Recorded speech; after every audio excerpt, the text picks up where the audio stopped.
കഴിഞ്ഞ തദ്ദേശ തെരഞ്ഞെടുപ്പിൽ UDF നേടിയ ഉജ്ജ്വല വിജയം വെറും ഒരു സെമി ഫൈനൽ മാത്രമാണെന്നാണ് കോൺഗ്രസ് നേതൃത്വം പറയുന്നത്. അതുകൊണ്ട് തന്നെ നിയമസഭാ തെരഞ്ഞെടുപ്പിൽ സംസ്ഥാനത്തെ UDF ക്യാമ്പുകൾ വളരെ ആവേശത്തിലും പ്രതീക്ഷയിലുമാണ്. അതുകൊണ്ട് തന്നെ നിയമസഭാ തെരഞ്ഞെടുപ്പിനായുള്ള അണിയറ പ്രവർത്തനങ്ങൾ ഇപ്പോൾ തന്നെ UDF പ്രവർത്തകർ ആരംഭിച്ചു കഴിഞ്ഞു. ഇപ്പോഴിതാ എല്ലാവരും ഉറ്റുനോക്കുന്നത് കൊല്ലത്തെ ചടയമംഗലത്തേക്കാണ്. ഇത്തവണ ചടയമംഗലം നിയമസഭാ മണ്ഡലം കോൺഗ്രസ് പിടിച്ചെടുക്കുമെന്ന ആത്മവിശ്വാസത്തിലാണ് കോൺഗ്രസ് നേതൃത്വം.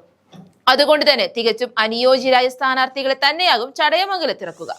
ഇത്തവണ UDF ഏറ്റവും കൂടുതൽ ശക്തിയാർജിച്ച ജില്ല എന്ന് പറയുന്നത് കൊല്ലം ജില്ലയാണെന്ന് യാതൊരു സംശയവുമില്ലാതെ പറയാം. UDFിന്റെ കോട്ടയായ കൊല്ലം കോർപ്പറേഷൻ പിടിച്ചെടുത്തത് UDF തരംഗത്തെ തന്നെയാണ് സൂചിപ്പിക്കുന്നത്. അതുകൊണ്ട് കൊല്ലം ജില്ലയിലെ ചില നിയമസഭാ സീറ്റുകൾ ഇടതിന്റെ കയ്യിൽ നിന്നും UDF പിടിച്ചെടുക്കുമെന്ന് ഉറപ്പാണ്. അതിൽ ഏറ്റവും പ്രധാനപ്പെട്ട മണ്ഡലമാണ് ചടയമംഗലം. നേരത്തെ LDFന് നല്ല വോട്ടുകൾ ഉണ്ടായിരുന്നതുകൊണ്ട് മാത്രം 3 തവണ മുല്ലക്കര രത്നാകരനും 1 തവണ മന്ത്രി ചിഞ്ചുറാണിയും വിജയിച്ചു വന്ന മണ്ഡലമാണ് ചടയമംഗലം. എന്നാൽ ഇത്തവണ കളി മാറും. ചിഞ്ചുറാണിയുടെ കഴിവുകേട് കാരണം ഒരു മാറ്റം വേണമെന്ന് ചടയമംഗലത്തെ ജനങ്ങൾ ഒന്നടങ്കം വിളിച്ചു പറയുകയാണ്. ആ മാറ്റത്തിനായി കോൺഗ്രസ് ഇറക്കാൻ ഏറ്റവും കൂടുതൽ സാധ്യതയുള്ള സ്ഥാനാർത്ഥിയാണ് അഡ്വക്കേറ്റ് PS പ്രദീപ്. KSU കാലഘട്ടം മുതൽ ഇടതുപക്ഷത്തിന്റെ കടന്നാക്രമണത്തിനിരയാകുമ്പോഴും ജനങ്ങളുടെ മനസ്സിൽ സ്ഥാനമുറപ്പിച്ച പ്രാദേശിക നേതാവ്. പ്രദീപിന്റെ വരവോടെ LDFന്റെ മണ്ണാണെന്ന് പറഞ്ഞുകൊണ്ടിരുന്ന ചടയമംഗലം ഇനി യുദ്ധഭൂമിയാകുമോ എന്ന ആശങ്കയിലാണ് ഇപ്പോൾ രാഷ്ട്രീയ കേരളം.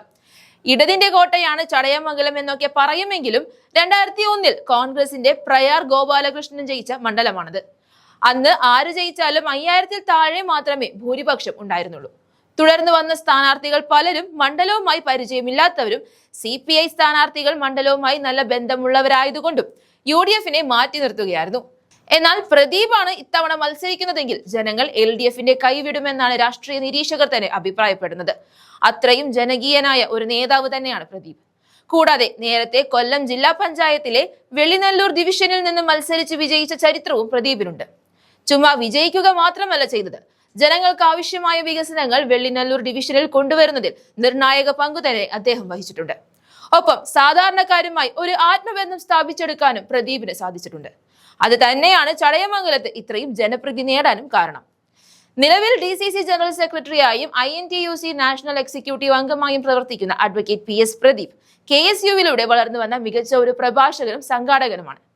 കഴിഞ്ഞ തദ്ദേശ തെരഞ്ഞെടുപ്പിൽ ഇടതുപക്ഷവും വലതുപക്ഷവും തമ്മിലുള്ള വോട്ട് വ്യത്യാസം 2000-ൽ താഴെയായി ചുരുങ്ങിയത് ഒരു മാറ്റത്തിന്റെ സൂചന തന്നെയാണ്.